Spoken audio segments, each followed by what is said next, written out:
relationship? How many have a relationship with somebody right now in your life? Yeah. Somebody has a relationship. Okay, great. Okay, y'all need to get out. Okay, and so get out more, do some stuff. If you have a relationship with somebody, to have a healthy relationship, there has to be give and take on both sides.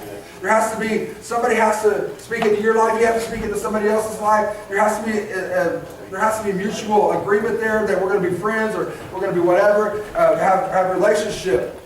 But I want to talk to you for just a little bit, and I promise you I won't keep you for too long. My voice is back because I had to boo a lot last night. I did. I am not above booing. I'll just let you know.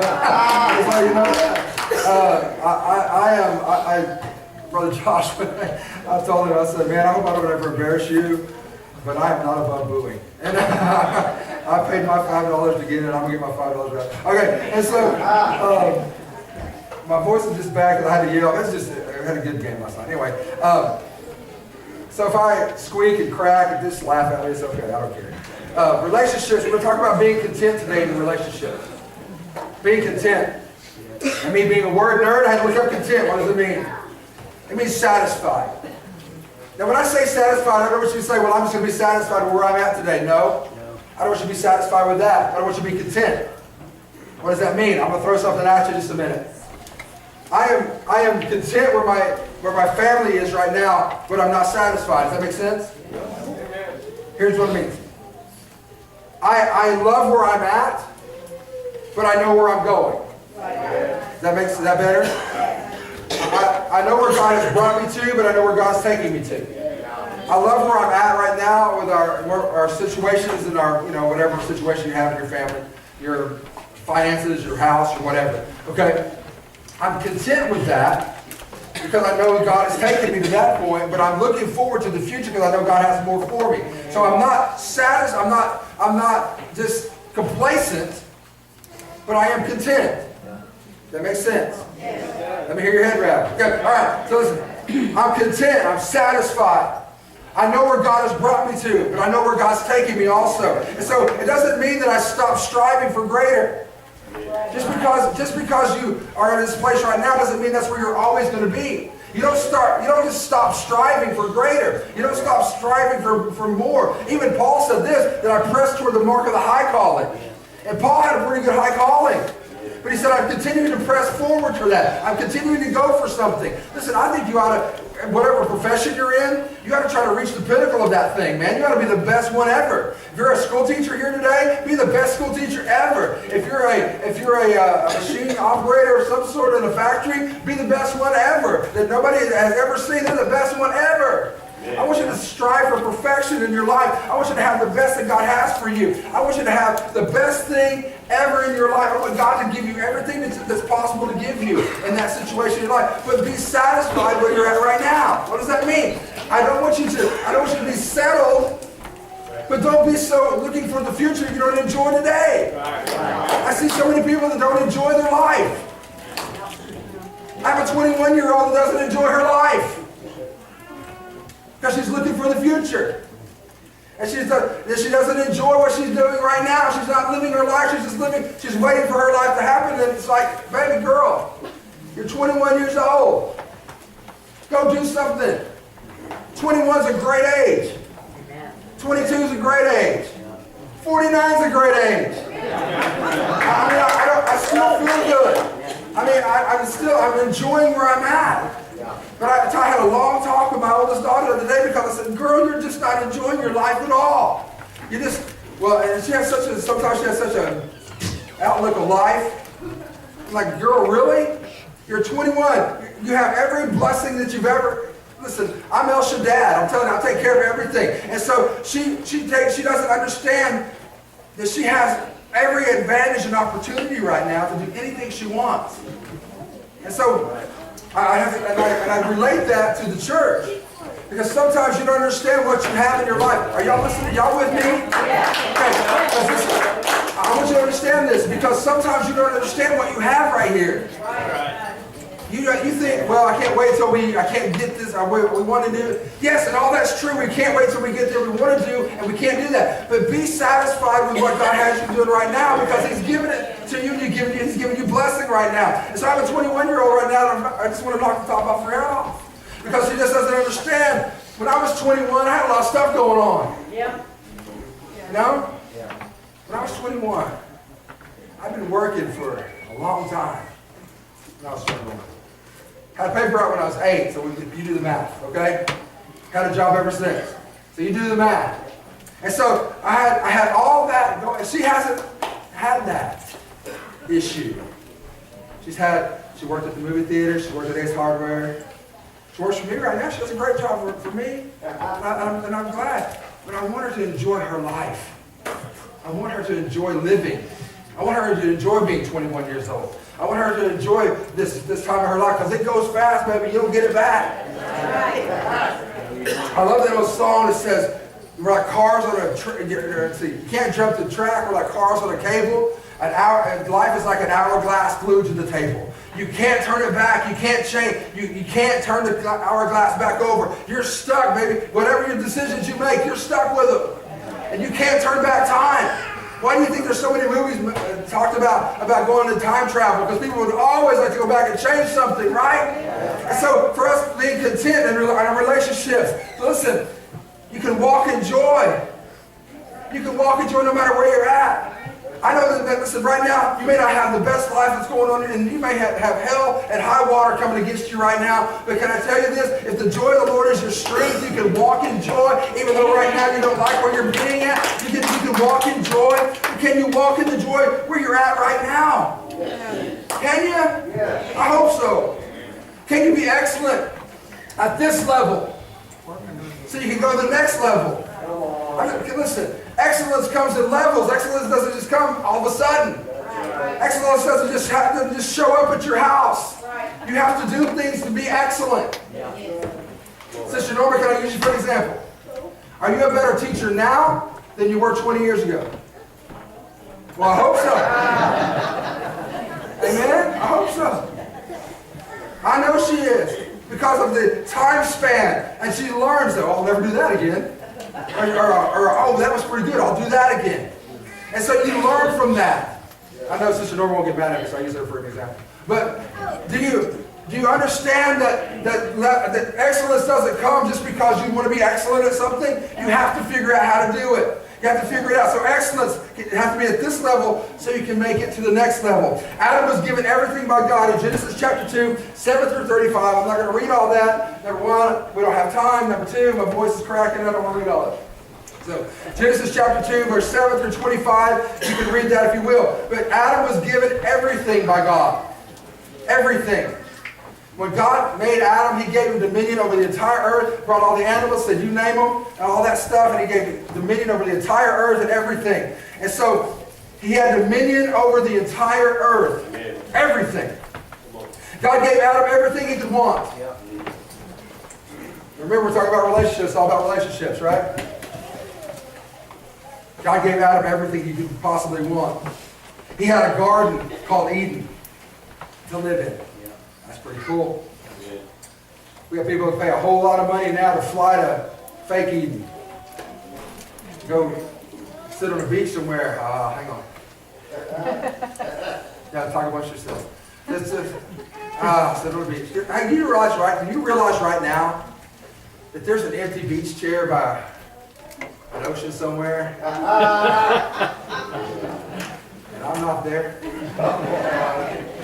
Do you realize right now there's waves that's coming into the shorelines? And I'm not there. People pay a lot of money to go on vacation, to go sit what they call paradise. Adam actually had paradise in a place that God called Eden and gave it to him. He had a soulmate.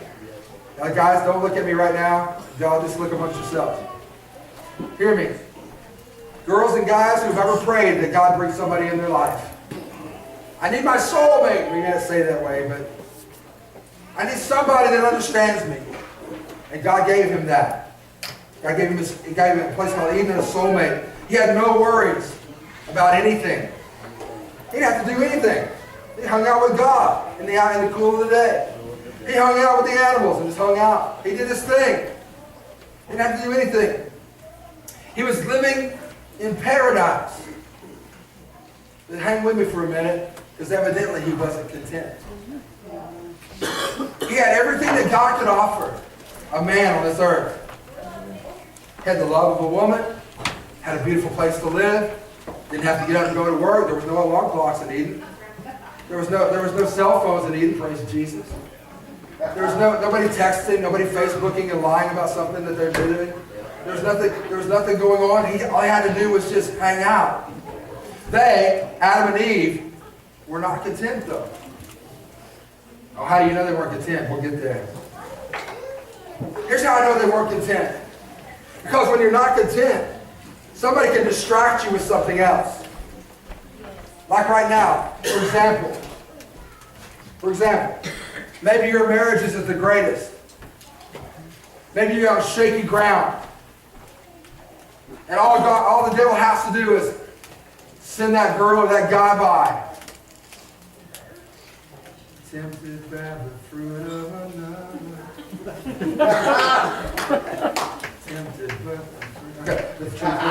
Okay, listen. So now maybe all of a sudden now somebody travels by and it may be innocent. It may just be a look. It may just be a touch on the arm.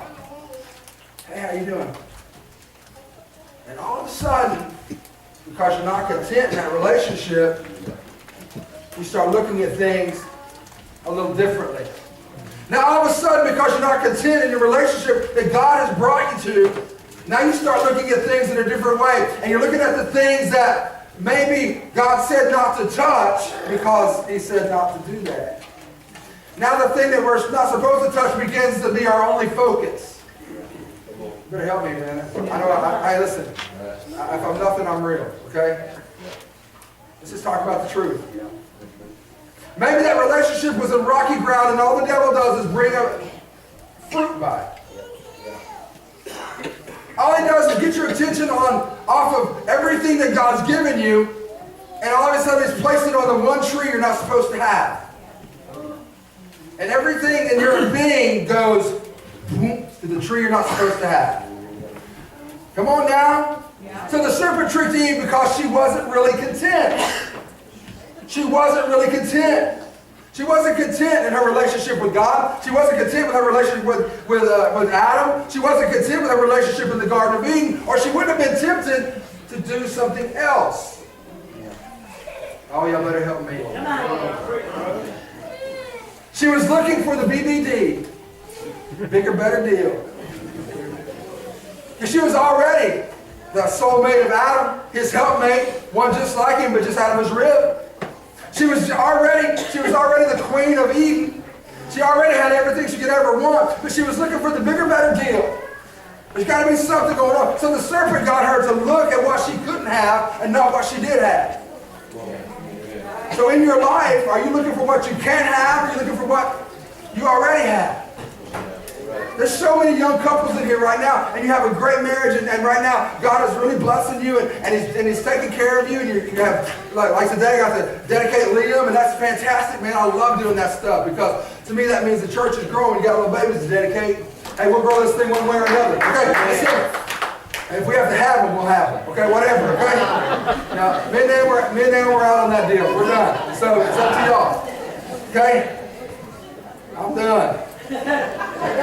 I'm too old to even worry about it. I can't even imagine. I got a 9-year-old makes me tired. Okay, here we go. But the serpent got her to look at what she didn't have, or what she couldn't have, and not on what she had. Adam apparently wasn't content either, because he fell for the same trick. Come on, help me, man. Does this sound familiar? God, please bring me somebody that loves me.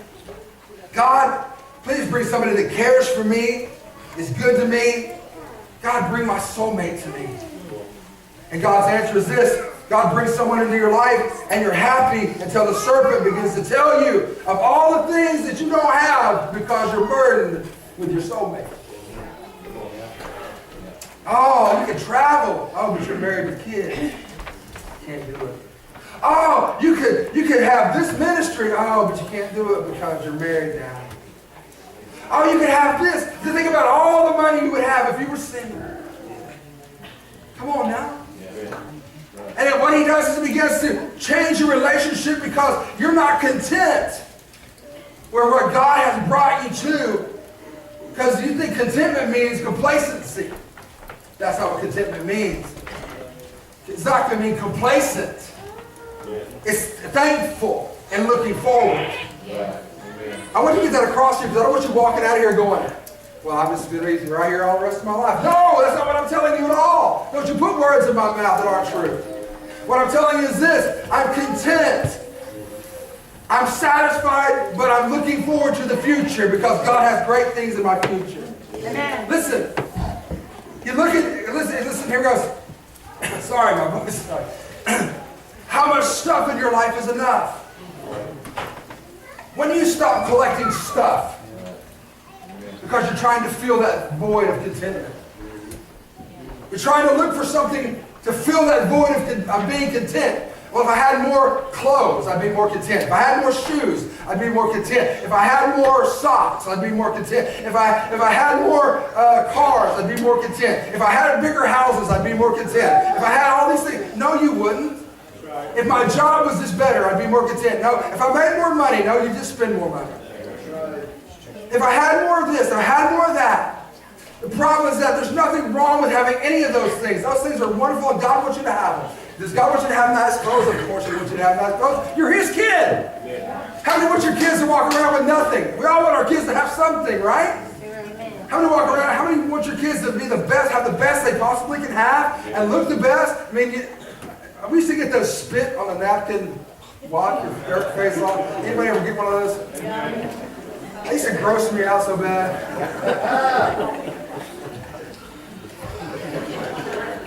Quit! I'd rather be dirty. Okay, and so, anyway, we used to get that long. Anyway, it used to gross me out. Okay, and so, all that stuff is just stuff. God wants you to be content with where He's brought you to. God wants you to be content with where you're going. Listen, I don't know about you, but nobody has ever said, I don't think God has ever said this, and if you can find the scripture where He said it, bring it to me, we'll talk about it. He's never said, hey, you're doing great here. I'm going to take you down to here, to where you're not doing great. I'm going to bring everything down. You're not going to have anything so you can be more holy. God's never said that. Now, some old white guys that made a doctrine said that, but God never said that. Now, God never one time said, I'm going to bring you down so you don't have... Well, now, listen, before you get mad at me, I know there were times that God brought people down and He raises people up. I get that. But there's no place that He said, I'm going to make you poor so you'll be more holy. That's not there. Now, somebody said that, and they made a doctrine and a religion out of it, but it doesn't make it true. Okay?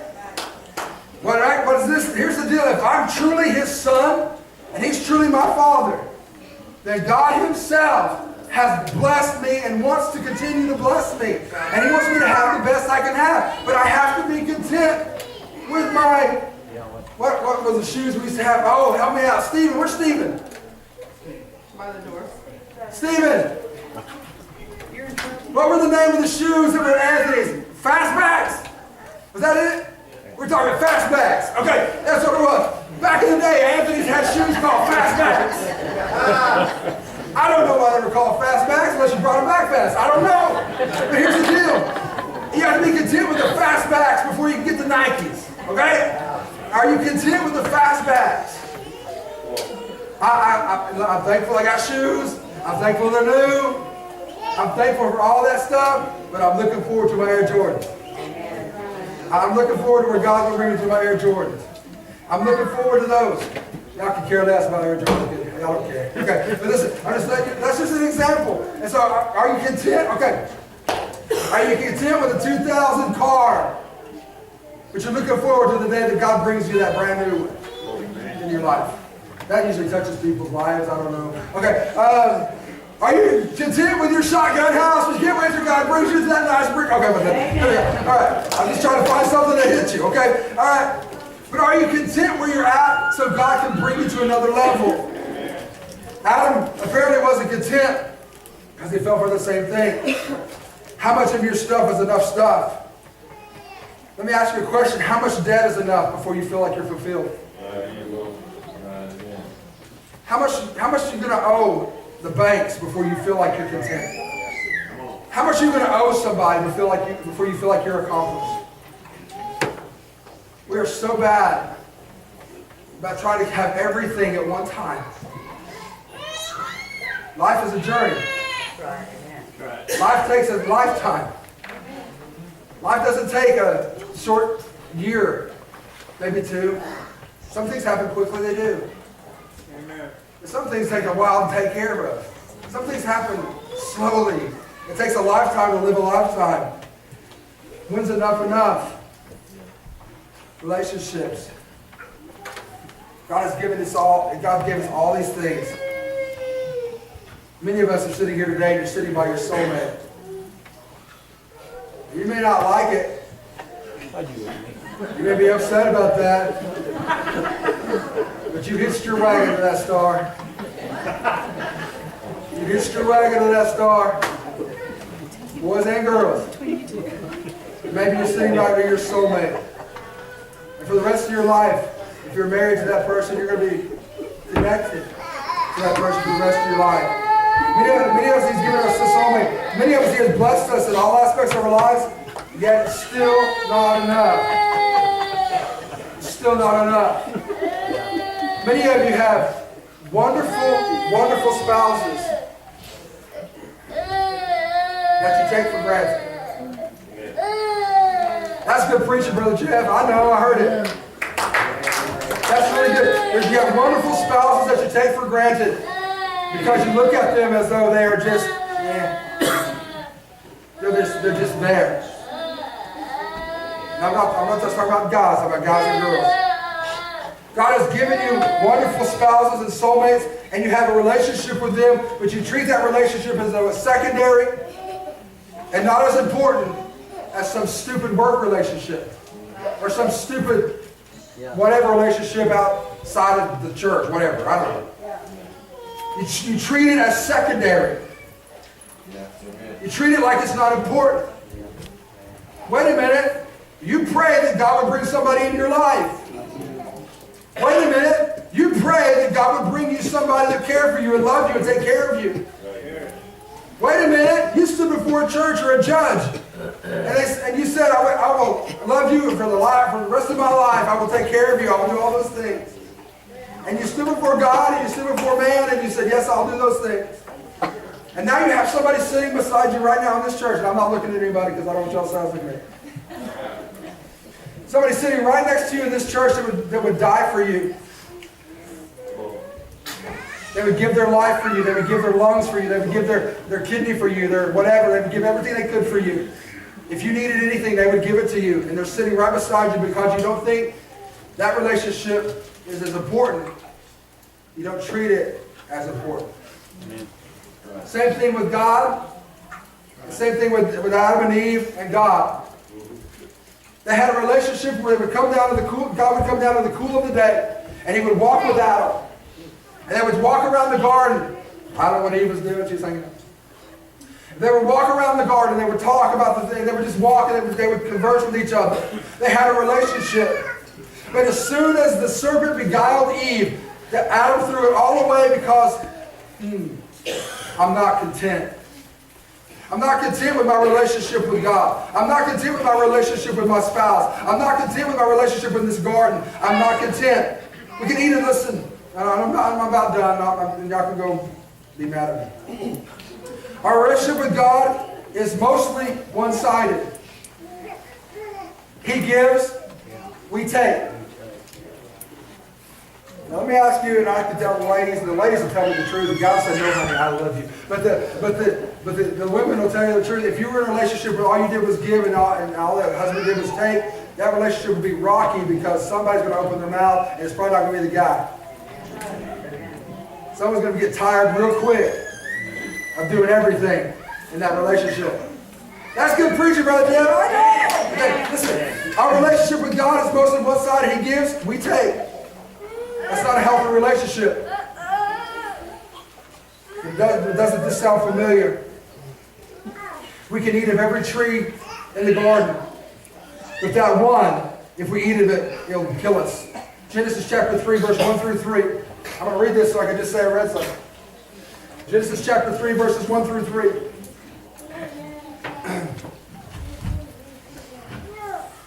Now the serpent was more subtle than the beasts of the field, which the Lord God had made. And he said unto the woman, Yea, hath God said, Ye shall not eat of every tree of the garden? And the woman said unto the serpent, Yeah, we may eat of every fruit of the trees of the garden. Verse 3. But the fruit of the tree which is in the midst of the garden, God said, You shall not eat it, neither shall you touch it, lest you die. And here's where the devil messed with her. He said, You won't die. You're not going to die. God just doesn't want you to have it. I said, time out. Ready? Look at me. Doesn't it sound familiar in your life and in the lives of people that God has given us all these things and all these blessings and everything, and He's told us not to do some things. He said, Don't cheat on your spouse. God's just trying to ruin my fun. He said, Don't do that. How dare him? God said, marry the person you're having sexual relations with. How dare him? He's trying to ruin my fun. No, what he's trying to do is trying to get your eyes off of that tree and get your eyes on everything else that you have before you. Everything else before you. And all you're doing is focusing on that one thing that you're not supposed to eat. You're not supposed to do. So, does it sound familiar that maybe the devil has no new tricks? And all he's doing is the same thing he did to Eve and to Adam? And all he's doing is getting you to be discontented? And when you get discontented, your eyes begin to rove to see what it is that God's keeping from you. That's good. Listen. Our eyes turn to the one thing that we shouldn't have and forget about the relationship that we have with God. God said, don't eat of it. We have a relationship. We've talked about this. God said, man, we talked about this. Adam, I told you what I wanted you to do. I expected you to tell Eve. And so now you've told Eve, so I expect you now to just walk with me in the cool of the day. Give me what I need from you, which is a relationship with you. Give me that, God. That's what I need. But as soon as our eyes begin to turn away from what it is that God has for us and what we're not supposed to have, we forget about that relationship that we have with God. And we walk away from God and say, you know what? I'm going to do what I want to do. Nobody's going to tell me what to do. Hallelujah. We forget about the time we spent with Him and the things that He gave us. I'm almost done. We turn to the one thing that will destroy us. Isn't it amazing? That God knows you so intimately. He knows what will destroy you. And He keeps it from you. But that's the one thing you desire more than anything. Maybe alcohol is your fruit. Maybe meth is your fruit. Maybe whatever it is, maybe it's other women, other men, whatever it is. Maybe that's that's the fruit that the devil tempts you with. And you get so discontented with we get discontented with being blessed. I know that sounds stupid, but we get discontented with the blessings of God. It's, I got it. God blesses me. I get it, Brother Jeff. Hallelujah. We love you. Yeah, got you. God's a blessing. Yes, He is. Oh, my God, yeah. I'm blessed and I'm not stressed. Hallelujah. But we get so discontented with the blessings of God, we forget it. It was God that blessed us, and God gave us the stuff, and God helped us, and God got us through all that trouble and all that trial. And the times that you cried alone at night because you didn't have anybody to go out with, and you were crying, God, I just need somebody to date, and all that stuff, and all that stuff, and God brought you through all that stuff. And you forget about those things. Because there's a serpent beguiling you, saying, you're not going to die. God's just trying to keep them from you. What does that old book have to say anyway? That book is so old, it's not relevant to today. Oh, contrary, my friend. That is relevant today. It is relevant today. I'm done. Here's a relationship with God. God promises abundant life. God is our Father, and we are His children. That's the relationship I have with God. That's just part of it with me. Here, I'm going to share something with you. The devil's like a crazy girlfriend. The devil's like a psycho girlfriend you can't get rid of. How many have ever watched Wayne's World? She's gone mental. Listen. Remember the girlfriend that Wayne broke up with and she wouldn't let leave Wayne alone? If y'all never saw Wayne's World. I'm dating myself, but anyway. Okay. She would not leave him alone even though they'd broken up 6 months ago. And she would always show up where he was at. See, what we don't realize is when we don't have a relationship with God, we have a relationship with the devil. You with me? Amen. The devil's like a crazy girlfriend that won't leave you alone. You can break up with him. You can walk away from him. You can hate him. You can do everything you want to do, but he still shows up. That relationship is still there. In his eyes, but it's not supposed to be in your eyes. And the whole time he's trying to win you back. The whole time he's trying to bring you back so he can destroy you. He'll use whatever trick he has to use. He'll do whatever he has to do. Okay, I say crazy girlfriend because I never had a boyfriend, so I'm just letting you know. Y'all looking at me like it could be both ways. Okay, it could be both ways. Crazy boyfriend. Okay? So hear me. We all have relationships. Which one are you cultivating? Nothing's changed. Nothing's changed. There's still a serpent. He's still trying to trick you. He's still trying to get you to eat a fruit that will kill you. Nothing's changed. There's still a God who's trying to save you from yourself, trying to protect you and keep you. Which relationship are you cultivating? The one that brings abundant life, or the one that kills, steals, and destroys? Which one are you cultivating? Because you're spending time with somebody, baby. You're sending text messages to somebody. You're sending hearts and little kissy faces to somebody. Are you sending it to the Lord or are you sending it to the devil? Because no one in their right mind would ever really do that. But I'm talking about, and I'm telling you that somebody, are we relating with God or relating with the devil? What are we doing? Are you listening to God? Are you talking to God? Are you cultivating that relationship? Or are you listening to the serpent? You won't die. Just try it. Nobody's ever going to know. No one's ever going to know. I'll just sleep with her once. Nobody will know. She'll leave you alone. I'll just get drunk. Just drink a little bit tonight. It'll be okay. Nobody will ever know. You're at your own house. Nobody knows. That preacher, I know he preaches about it, but he doesn't know what goes on in your house. Don't you let that preacher tell you what to do in your own house. God knows. Ooh, that's good. Be content in what state you're in. Philippians 4:11. And I'm almost done. I promise this time. This is the last part. There's nothing there. Okay, good. Not that I speak in respect of one, for I have learned, in whatsoever state I am, therewith to be content. Not satisfied in the fact that I'm complacent, but content where God has brought me to. I think everybody in this place right now, listen, look at my notes. Look at my notes. Everybody in this place right now, you can see where your life was and where you're at today, and I guarantee if you're living your life for Christ, it's better than it was. Amen. Be content where God brought you to. But man, look forward to the future. Because God has greater for you than what you're sitting in right now. God has greater for you than where you're at right now. And where most of you are sitting right now is pretty stinking good. There's a lot of people like take your place right now.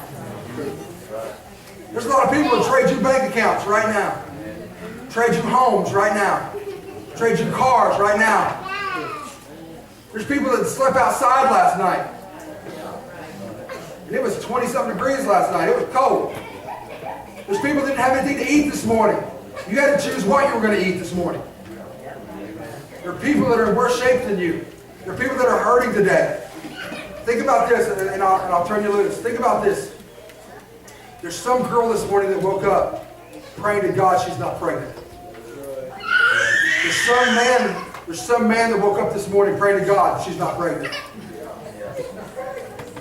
There's some girl that woke up this morning And she doesn't really remember a lot about what happened last night, but she can still taste the whiskey in her mouth.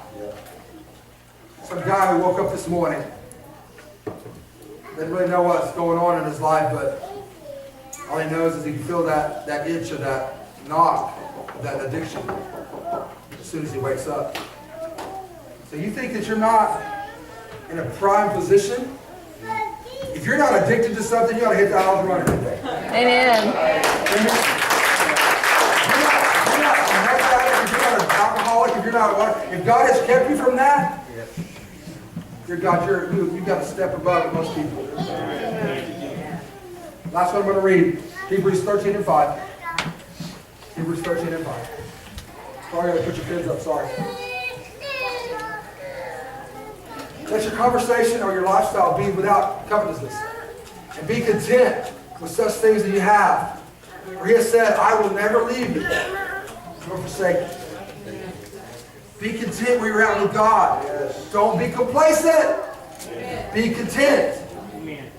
Have what God has for you. And be thankful for what God has for you. And look for the future. Because I promise you, baby, there's more to come than just this. I promise you. Amen. There's more to come from your life than just this. I promise you, this isn't the rest of your life. Are you going to have setbacks? Of course. Welcome to life. Are you going to have problems in your life? Of course. Welcome to earth. Are you going to have problems where, you're going to have financial distresses? Well, of course you are. Welcome to earth. Welcome to the United States of America. Nice to have you. Are you going to make dumb decisions where you get in a bunch of debt? Probably. I hope not, but probably. The majority of us will do something stupid and go, why did I do that? You get to a bunch of debt. That doesn't mean that's your end of your life. God still has so much for you. And you continue on with God. He said, I'll never leave you, nor I'll forsake you. He'll be there. He said, listen, don't have your lifestyle be covetous, but be content with everything that you have. Our relationship with God has to be in contentment. I have to be great. I have to be happy where God has me today. But man, I'm looking for so much greater.